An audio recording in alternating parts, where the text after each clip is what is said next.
Hello, everyone. Welcome to Womanocity for women who have a lot of curiosity, like me and you and my remarkable guest today.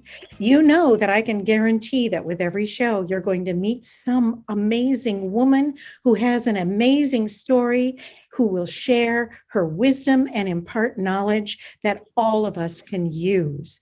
I'm Tadia Rice. I'm your host, and I'm so glad you joined me this week. Join me every week when we have fun, when we learn, and when we let our curiosity take us on a journey that allows us to learn. So let me tell you about this person today, American artist and writer Jennie Cooley.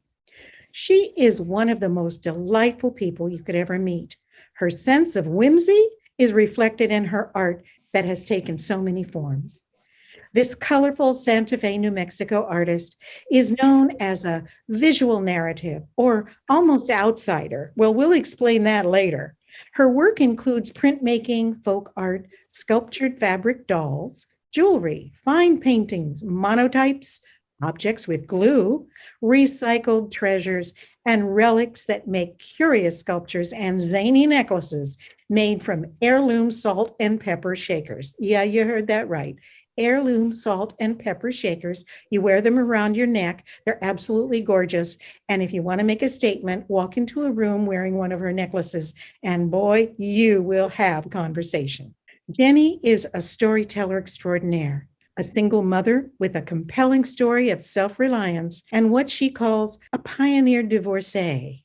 She says that life is a hula hoop, and I really want to know what that means. Jennie's jewelry is collected nationally and internationally. Her work is a bright, multicolored, silly sometimes, fun always, penetrating and often ironic statement. She writes a column for Eldorado Living, a magazine called Aging Out, and we'll talk about that too. A frequent and on-demand speaker for writing groups and art gatherings, Jennie's art has many layers of storytelling. Her work has been shown at Art Week Miami during Basel, Expo New York, Las Vegas, Los Angeles, and the New York Gift Show.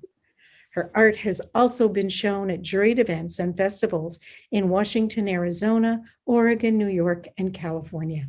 She is frequently featured in magazines, newspapers, and online for her pithy content of magazine articles and a reckless style with misspelled words and color. We'll explain that later, too. The artist as writer created 3 newspapers in Washington state and is publishing her first novel, a Santa Fe-based mystery called Murder at the Flea Market. Indeed, the artistic works of visionary American artist and writer Jennie Cooley is best described by her. She says she thinks of herself as a left-handed storyteller that can't spell, and that her art swings between fine to fun art with color, curiosity, and words that stick like an icebox magnet with a smile. I guarantee you today you're going to have a smile and a laugh as we share time with this imaginative and innovative creator whose work is original, expressive, witty, inspired, unconventional, and oh so smart. Welcome to Womanocity for Women with Curiosity, Jennie Cooley in New Mexico. Thank you, Tony, for inviting me. I know you started your first newspaper in the 7th grade. God, what were you, 10, 11 years old? Words and art have been your passion since childhood.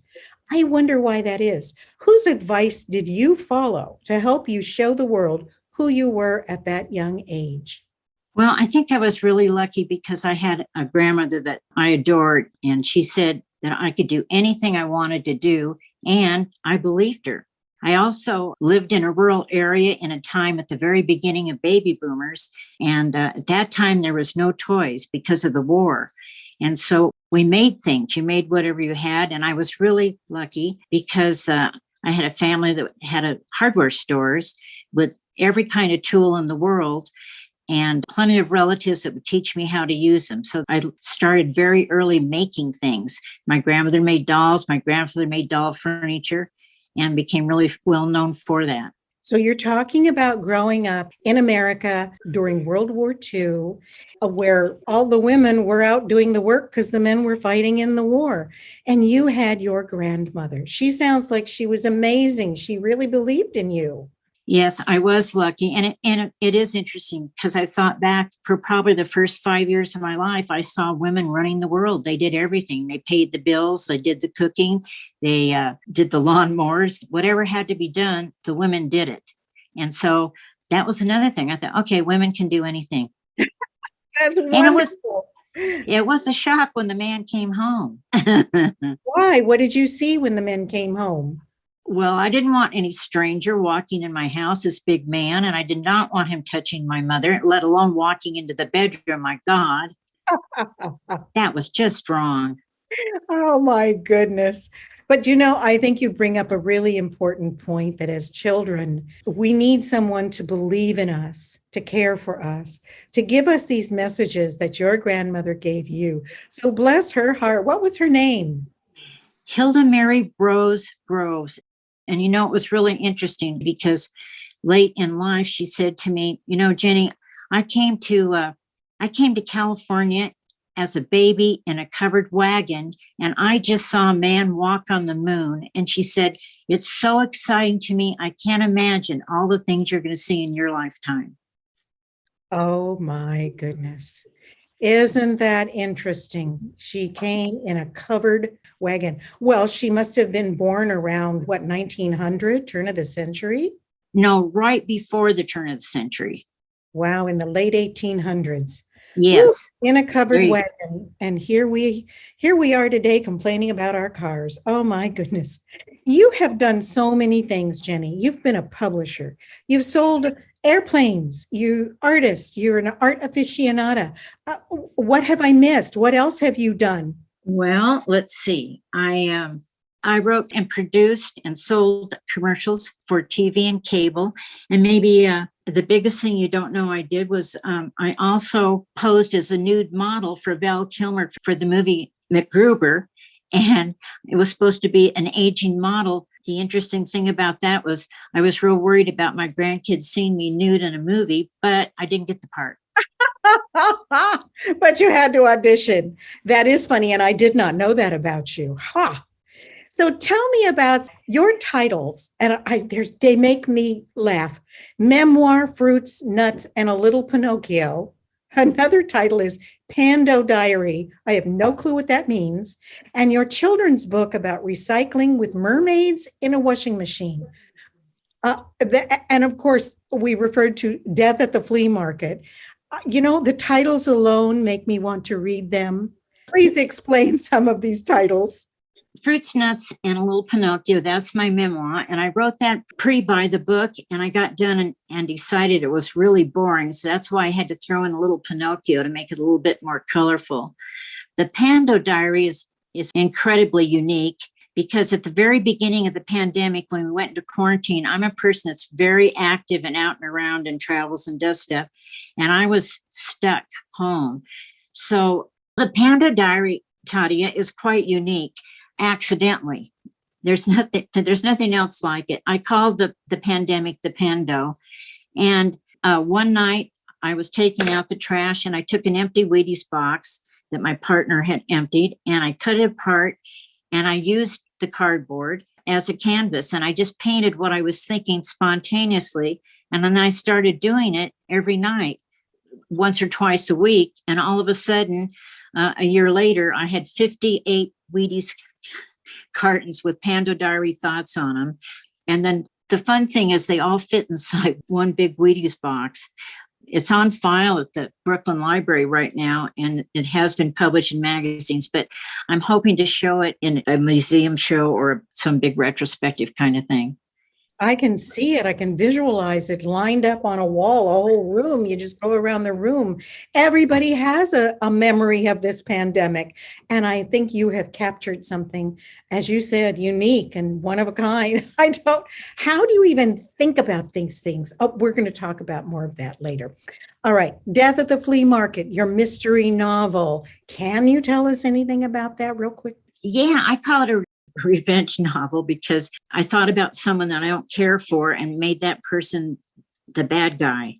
But I've spent a great part of my life at flea markets and know a lot about them. And so I placed the murder in a flea market atmosphere, and people love to know about the Southwest and Santa Fe in particular. So it's real easy to write about Santa Fe. There's so much color and history in this area.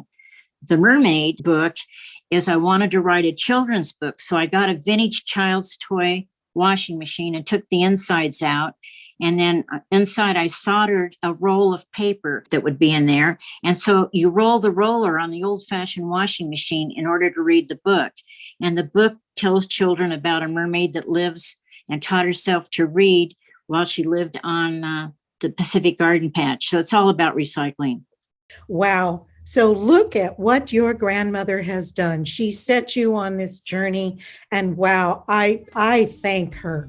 So in honor of her, let's listen to Grandma's Hands.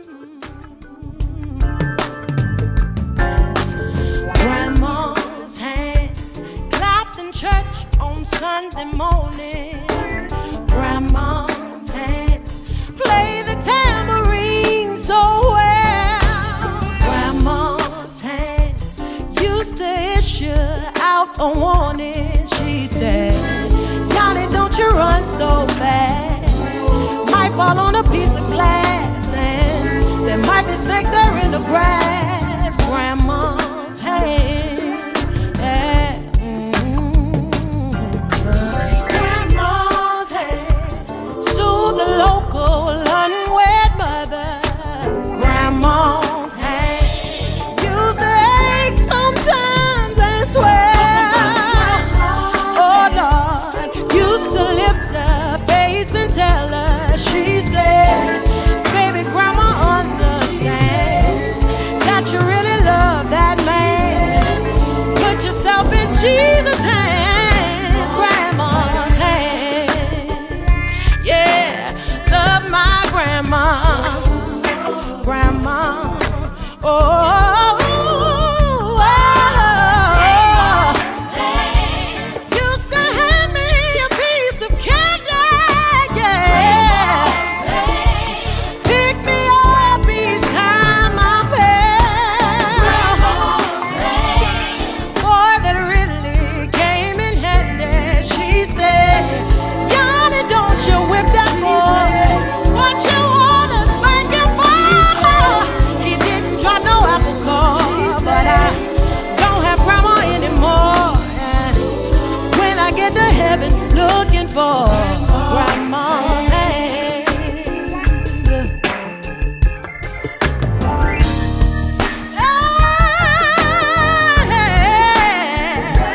Talking about grandma, my grandmother. Yeah, yeah, yeah, yeah. She was my rock, and now she,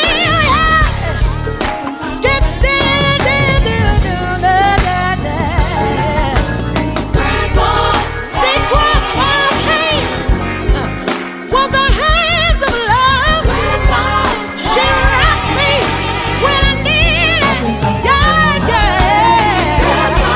She taught me about Jesus. She taught me about the Lord. Yeah. Anything I ever needed. Talk about grandma.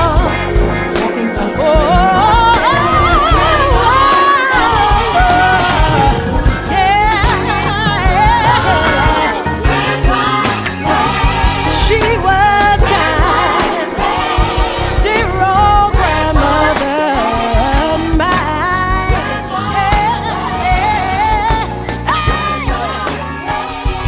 Talking about grandma, mama, what I used to call her. Mosha Vihi.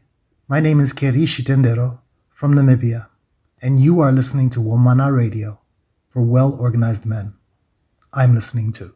When I want thought-provoking programs to listen to, I pull up Women Radio. I especially appreciate the fascinating women who are interviewed on Womanocity, and Tadia gives one food for thought. My name is Kwezi Futu Tsanenda and I live in Johannesburg. And Woman Radio is a lively and lovely way to spend my time. Hi, everyone. This is Shireen Janti, Senior Director at Music Hairs of the Recording Academy, otherwise known as the Grammys. I love this radio station. I love this talk. Woman Radio helps give women the voice they need. And I thank them for supporting women. I'm listening to Woman Radio, and I hope you are too.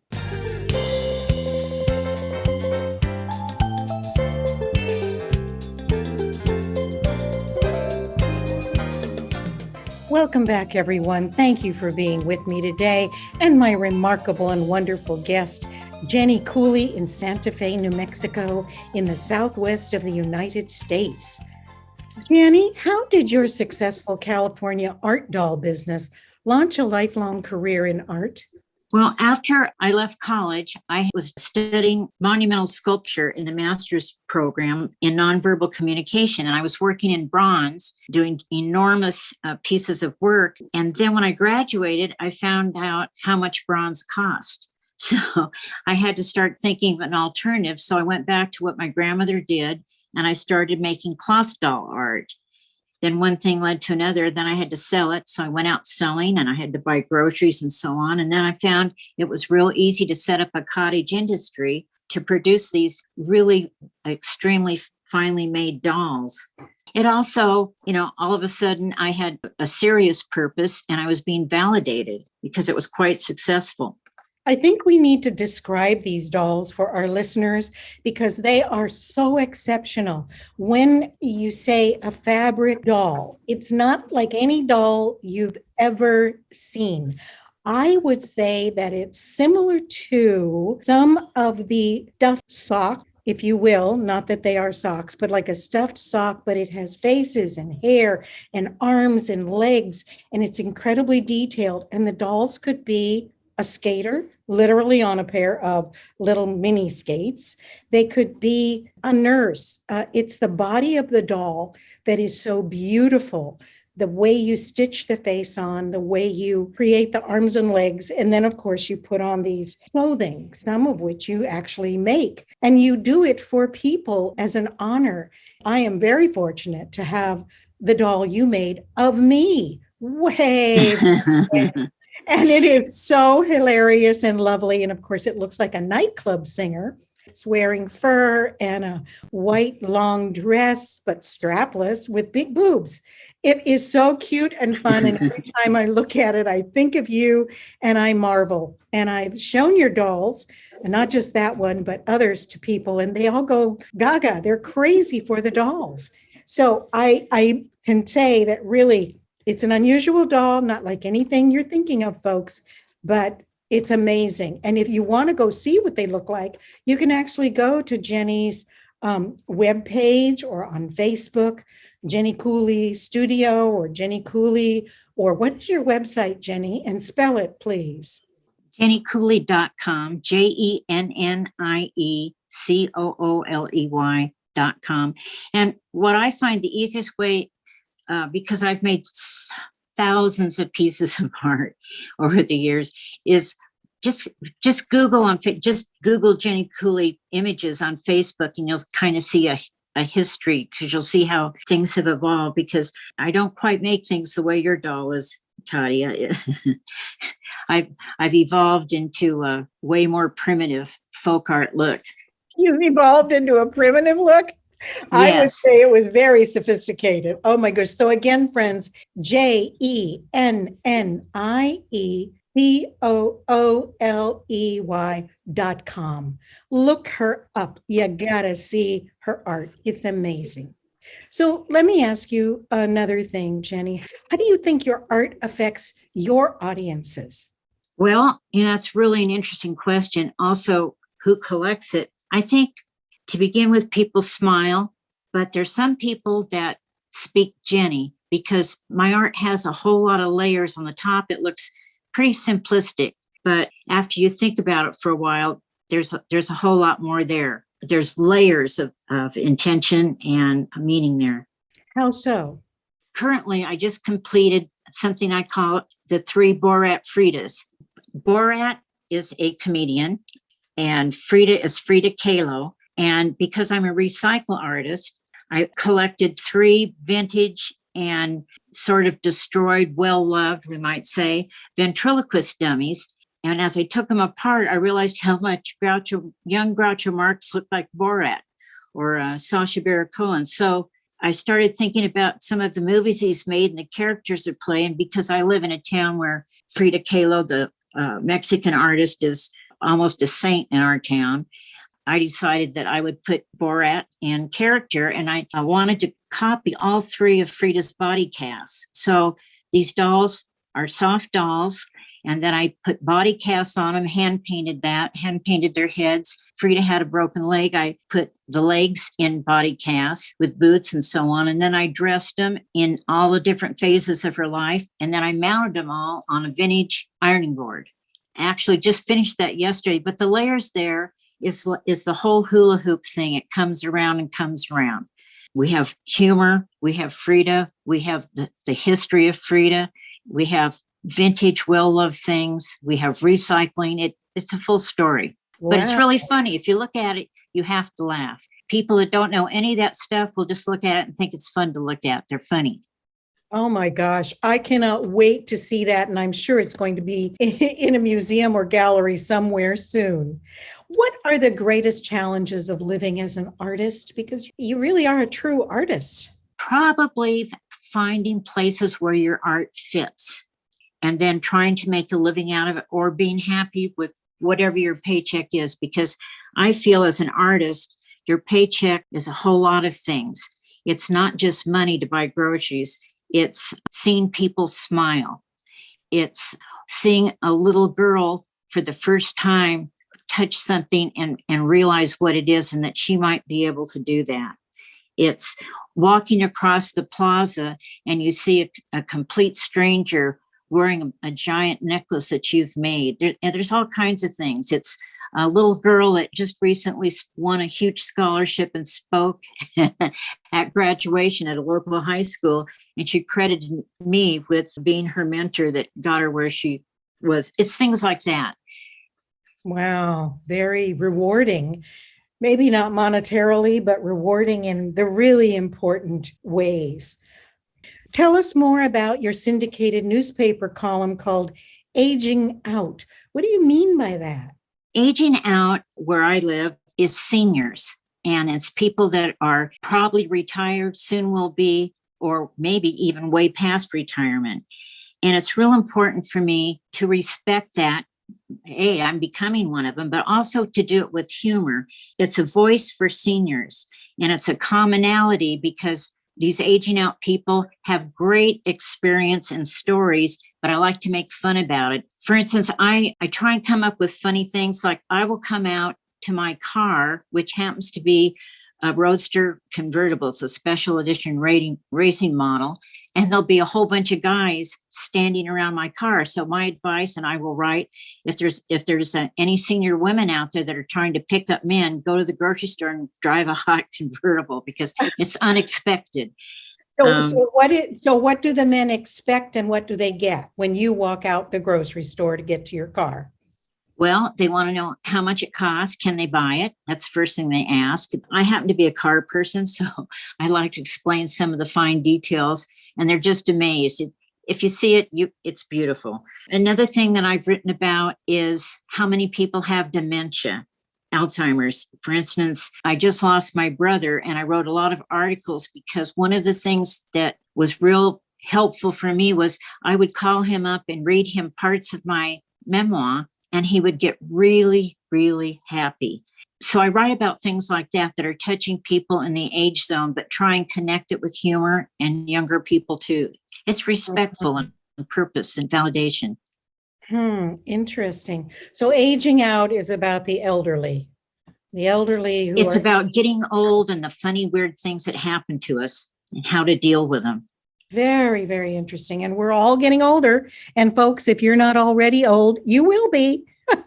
Now, I just want to make a point about you and the car, the sports car. I have to describe how you look to explain why men are surprised. They're expecting either a young guy who's a racing type or a young chick who's, arm candy. And here comes Jennie, an older woman with white hair. Sometimes the color changes. She might have green at the end or black on the ends. She might have a mohawk.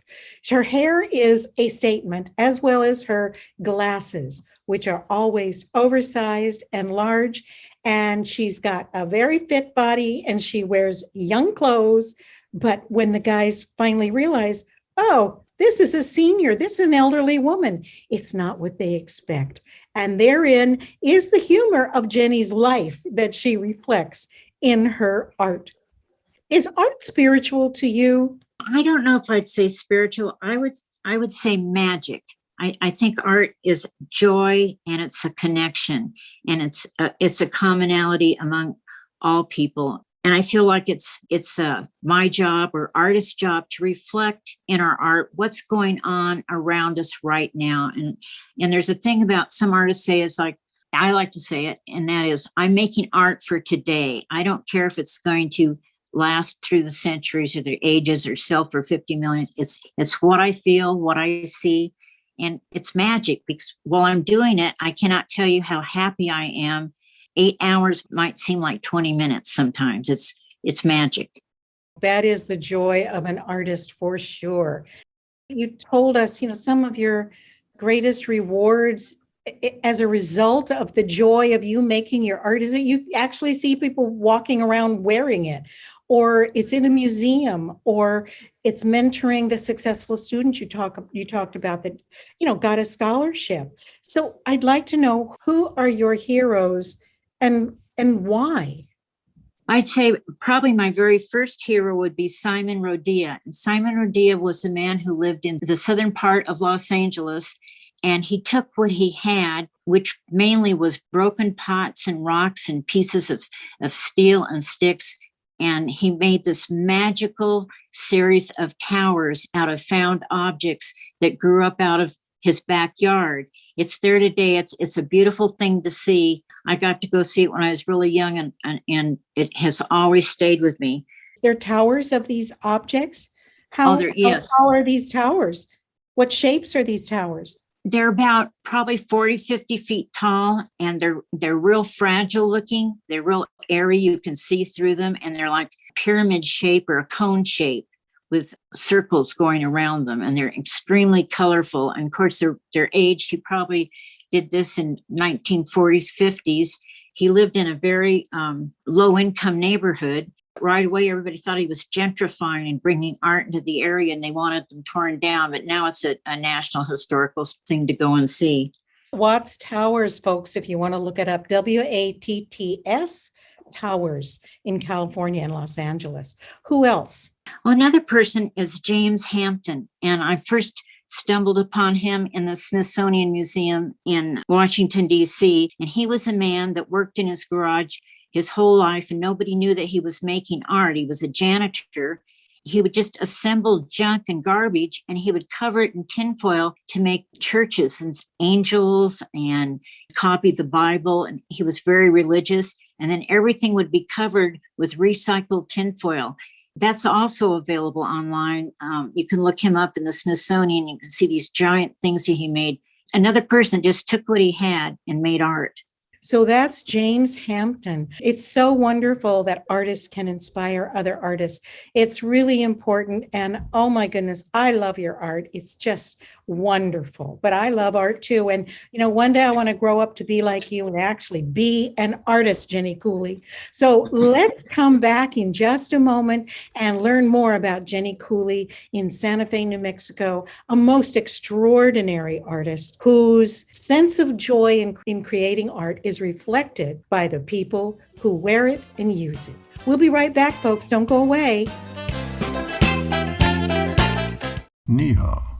I'm Steve Bergadine from China. You're listening to Womanocity Radio for well-organized men. I'm listening to...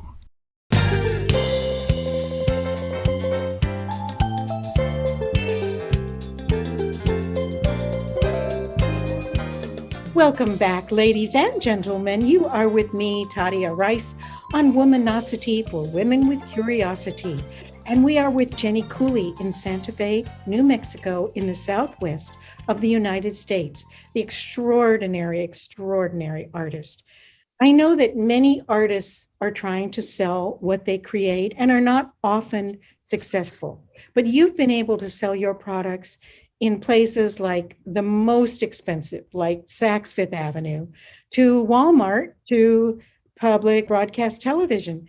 How were you able to do that? Well, those are all three different ways, and I consider myself a guerrilla marketer. And a big part of that is because I was a single mom with 3 kids and I had to buy groceries.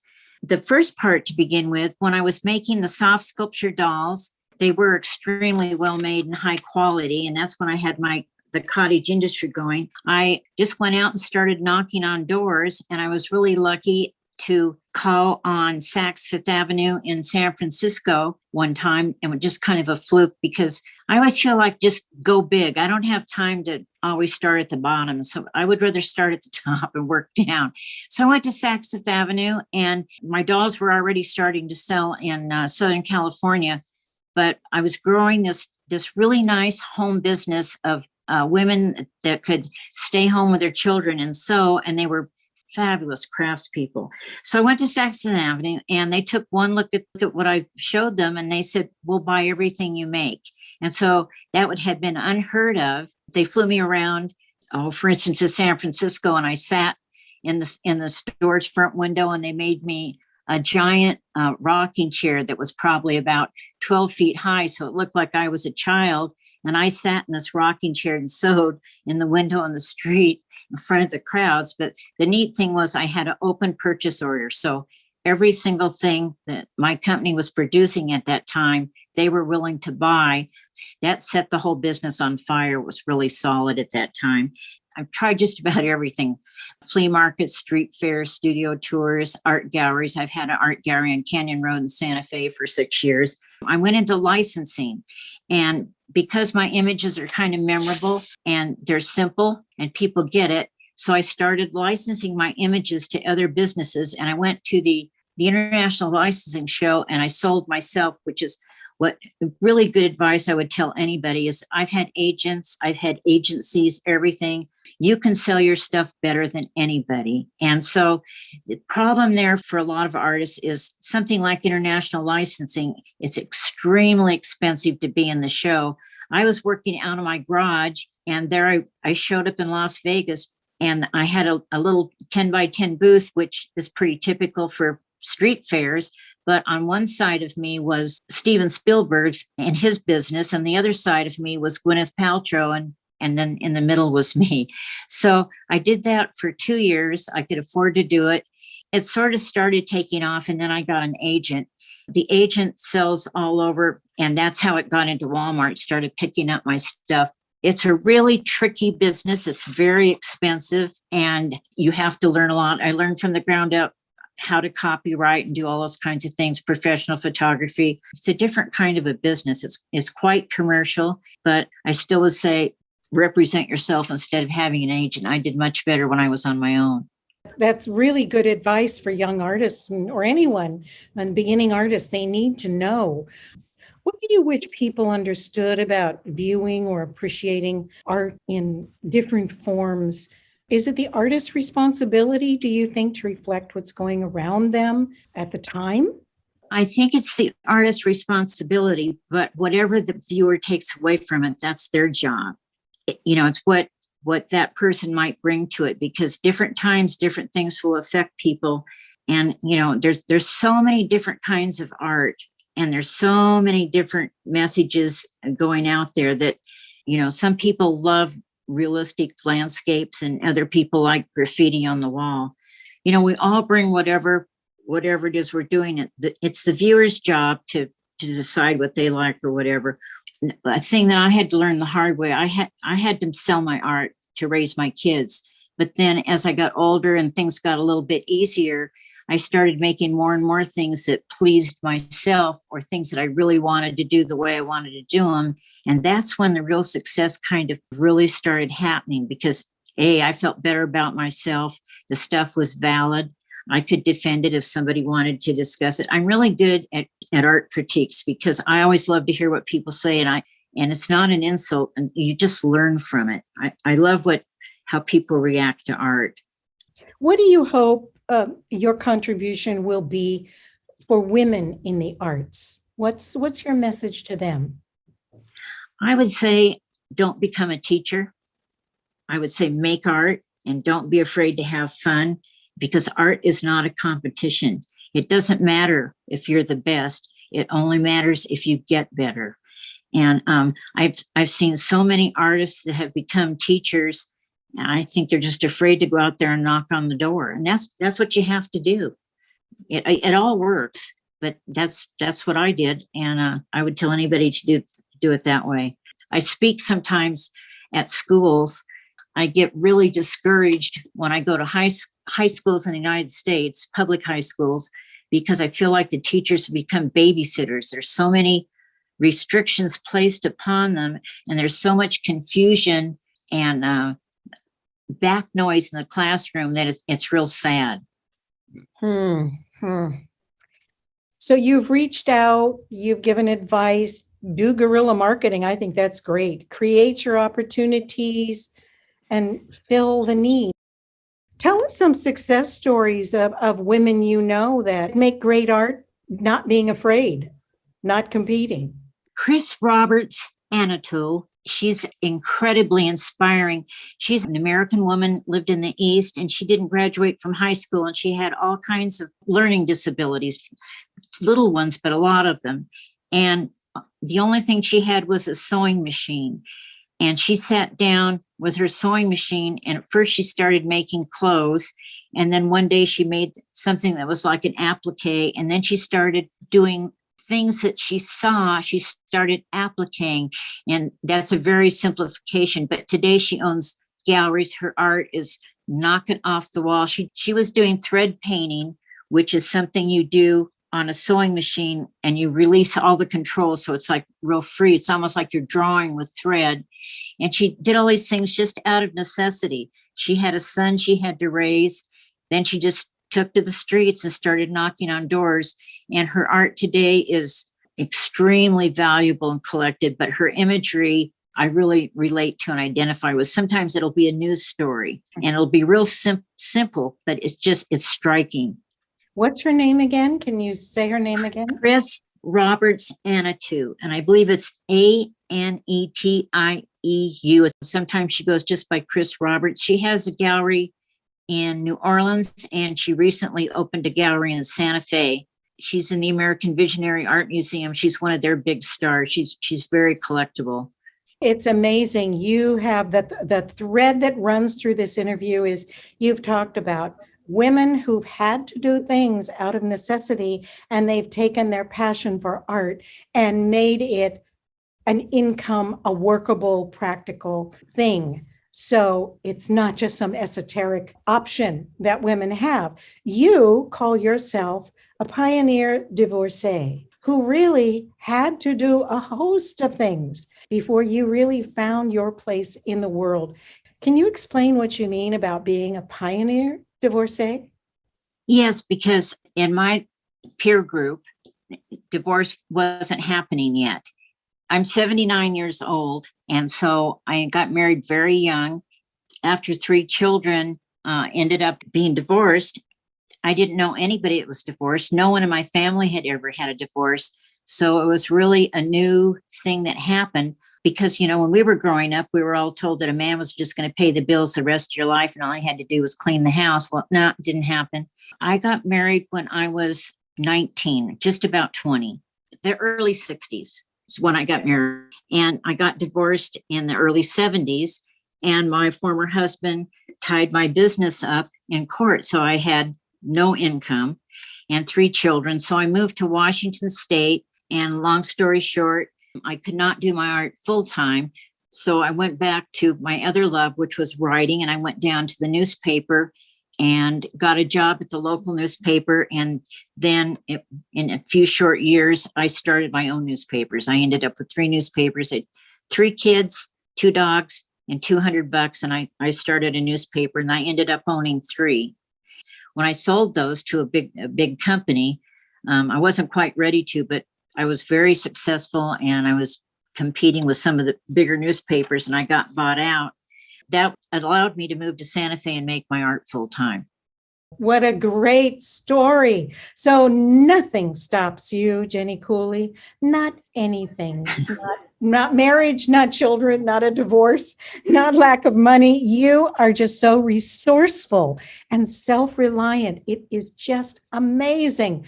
I have always been amazed by you and will continue to be in your next effort. And we'll talk about that when we come back. We got to take a real quick break right now, folks. So please don't go away. Stay with me, Tadia Rice, on Womanocity for Women with Curiosity. And we're coming right back. Don't go away. The planet is named after us, Mother Earth. That is a lot to carry. Sometimes we do flop, and we take it hard unnecessarily. Allow me to hold your hand in restoring what's been lost through good laugh, good music, and good stories. Restoration in Progress with me, Ayanda Pyramid, every Friday, 10 to 12, South African time, right here on Woman Radio. Well-organized man, for we are. It's a date. What does it mean to be a human being? What is truth? And does this even matter? Join me, Gabaza Deba, on Woman Radio every Thursday between 6 and 7 p.m. as I interview complex and multifaceted guests on what their worldview is and how they answer questions around origin, identity, meaning, morality, and destiny. My intention is just to get you thinking. Why? Well, it depends. It depends on whether the truth matters. Here on Woman Radio, for we are. Hi everyone, it's your girl Lindy K, and I'm just asking you to join me every Tuesday morning at 10 o'clock for the interview. Let's get inspired. Only on Women Radio. Hi, I am Dr. Sia. Please catch me every Monday at 7 o'clock in the evening on Women Radio, where I will be talking about breaking free from trauma, from everything that is holding you back from becoming the best version of yourself. Woman Radio, well-organized man, for we are.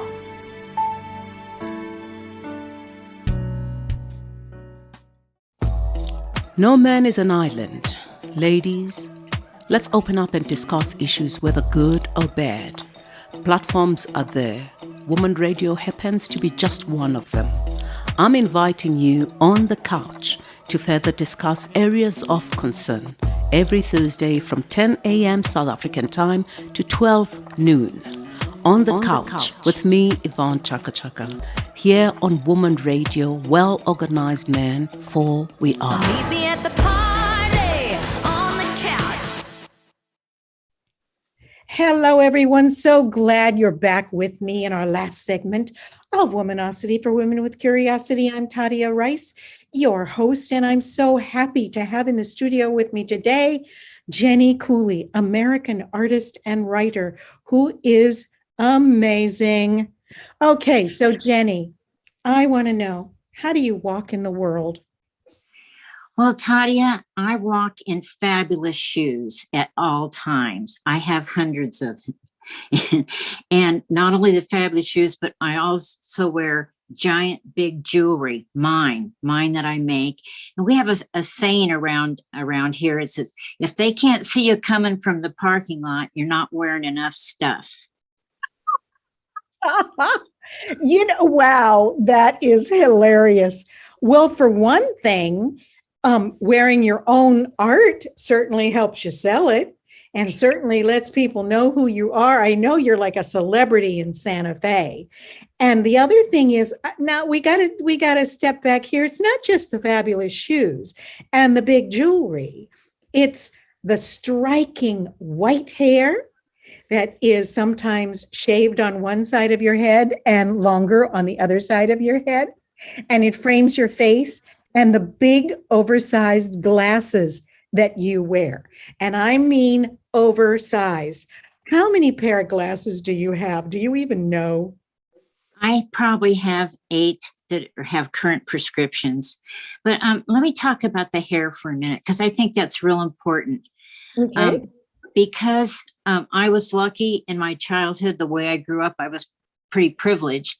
And then after I became divorced, I learned the hard way about a lot of things. But one of the things that I learned and I like to pass on to other people is that if there's only one thing that you can afford, get a decent haircut. I cannot tell you how many kids I've taught that to. I found that if you had a clean white blouse and a pair of nice clean black pants and you had a good haircut, you can talk your way into anything, into any opportunity. It opens doors. So to me, haircuts are real important. Okay, so it doesn't matter the style. It just matters that it is clean and coiffed. Right. Yes. Yeah, whether dreadlocks or a fro or straight hair or whatever, no matter what. Have the best dreadlocks you can have. Right. Yep. If that's your, what you have. Very interesting. I would have never even thought about that. But, you have answers for so many things that I don't always think about. But I do think that young women, they think about, love and life and purpose. What would you tell your younger self what would you tell your younger self about love, life, and purpose? Well, the first thing I'd say is don't get married for sex. Okay. And then I'd say you don't have to be perfect, but be the best that you can. And to me, I know a lot of people don't like this, but I say go big. In fact, I have a little note on my TV. This has happened since I started getting older, but it says, don't do the easy thing. And my partner came in and he crossed it out. So it now just says, do the easy thing. But I have found that it's just start at the top, Tadia, and then work your way down. Then the other thing, I don't know if this translates internationally, but the best advice I can give you is don't flip anybody off while you're driving. Oh, yes, I think that fits. That's a very global thing. That's a great rule. Do not flip anybody off while you're driving because it's dangerous now. I mean, someone can shoot you at this point, but what was your reason? Well, when I was a lot younger and I was with 2 of my best friends and I happened to be pregnant at the time, we were having a great time in our Volkswagen bus and we stopped in an intersection and someone cut us off. And all 3 of us gave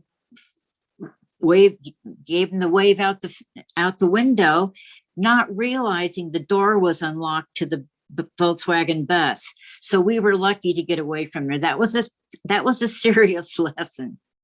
Wow. Yeah. Don't flip anybody off. Nobody likes to be flipped off. That's for sure. So what would you say is your biggest achievement in life to date? I would say my 3 girls. They all graduated from college and pretty much put themselves through, either with good grades, but also with hard work. They all have incredible work ethics, and they all, because they grew up with a single mom, they all know how to make a buck work, and they know how to save their money. And they all have happy marriages, and I get to have 8 happy grandkids that I absolutely adore. So that's the best thing in my whole life. Oh, that is wonderful. So you know what time it is? What time is it, Tadia? It's time to play my Womanocity 25 questions in 2 minutes speed round. Now, I'm going to ask you 25 questions. You have 2 minutes to answer them, and that's all you're going to get. And I'll give you 2 passes if you really can't answer any of them. I'm not cruel. You can take 2 passes if you really need. But this is what every guest on my show must answer. Are you ready? I'm ready. Okay, All I'm right. ready. You're sure you're ready? Yes. Okay. So the clock is ticking. What color or flavor is your favorite M&M? Brown. Are you a cat or dog person? Dog. Would you rather eat chocolate or watch your favorite TV show? Dark chocolate with coffee grounds. Oh, with coffee grounds? Yes, it's the best. Oh, okay. Don't know about that one. What's one city or country you've always dreamed of traveling to? Guatemala. Are you a morning or a night person? Early morning. What words do you live by? Go big. Go big, go big, go big. Uh-huh. What's one vice you wish you could give up? My temper. I have a quick temper. What's the best compliment you've ever received? Finding one of my necklaces in the Salvation Army because it was well loved, and I could tell whoever had it really loved it. Oh my goodness. Salvation Army is a discount resale store where usually everything's pretty cheap, and your jewelry is not cheap. So if I'd have seen it, I'd have bought it. How do you start your day, Jennie? Extra strong French roast coffee. When are you most inspired? When I see visionary art. Sweet or savory food? Apple pie with green chili. That's a specialty around my town. Oh my Lord. Apple pie with green chili? Is it hot and spicy?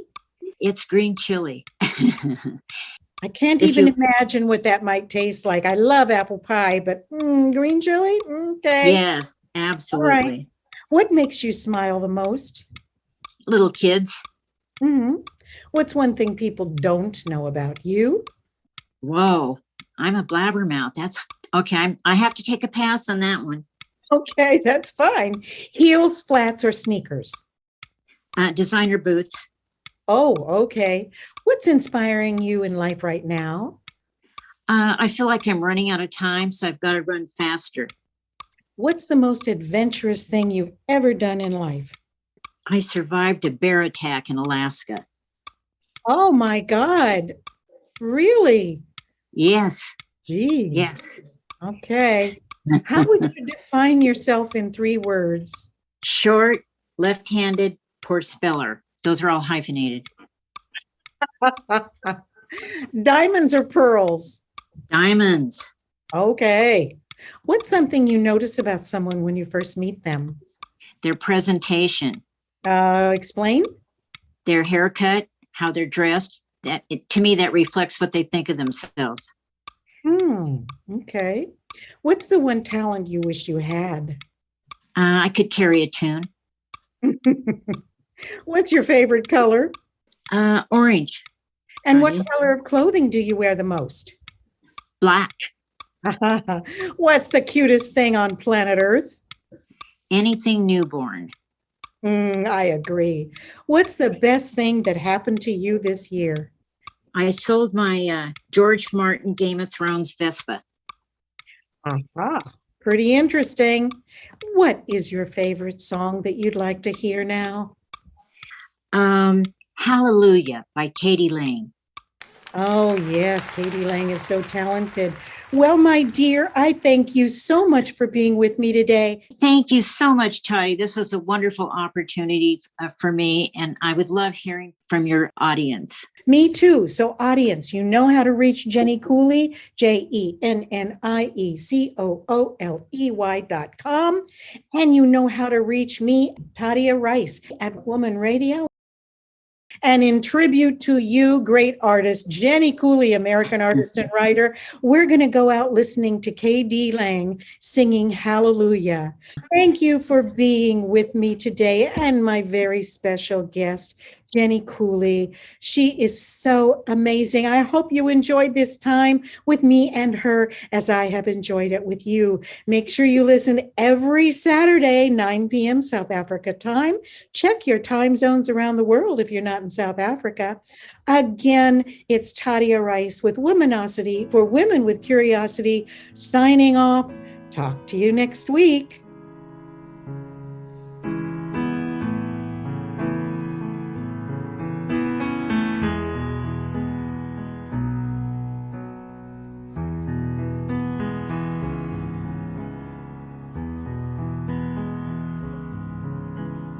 Heard there was a secret chord that David played and it pleased the Lord. You don't really care for music, do ya? Well, it goes like this: the fourth, the fifth, the minor fall, the major lift, the baffled king composing hallelujah. Hallelujah, hallelujah, hallelujah, hallelujah.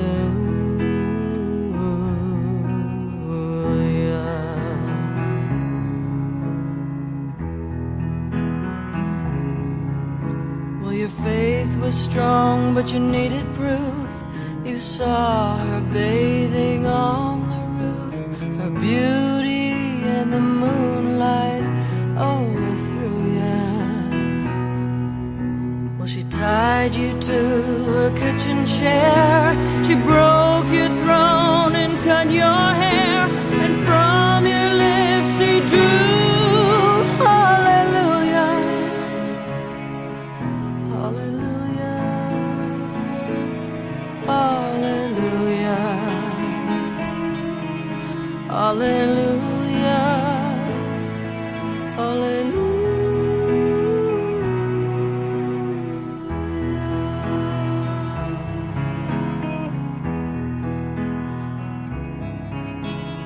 Baby, I've been here before. I've seen this room and I've walked the floor. Used to live alone before I knew ya. But I've seen your flag on the marble arch. Our love is not a victory march. It's a cold and it's a broken hallelujah,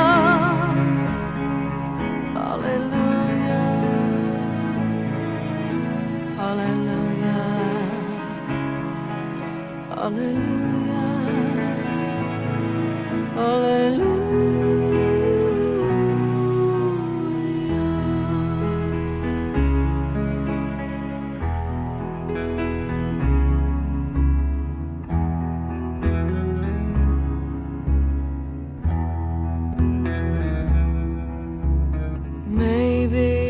A God above, but all I've ever learned from love was how to shoot somebody who outdrew ya. It's not a cry that you hear at night. It's not someone who's seen the light. It's a cold and broken hallelujah, hallelujah, hallelujah,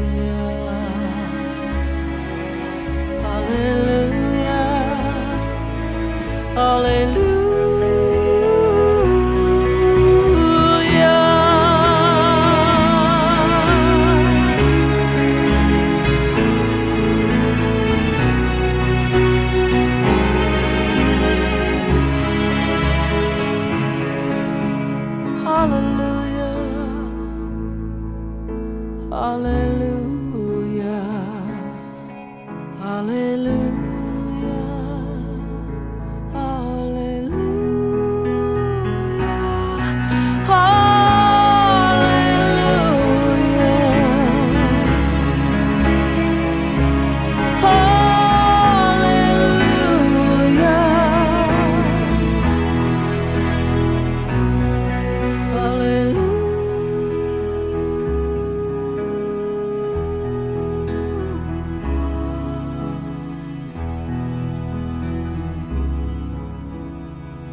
Thank you for being with me today on Womanocity for Women with Curiosity, broadcasting globally on Woman Radio. Enjoy great interviews with remarkable women and music from around the world. Join me, won't you?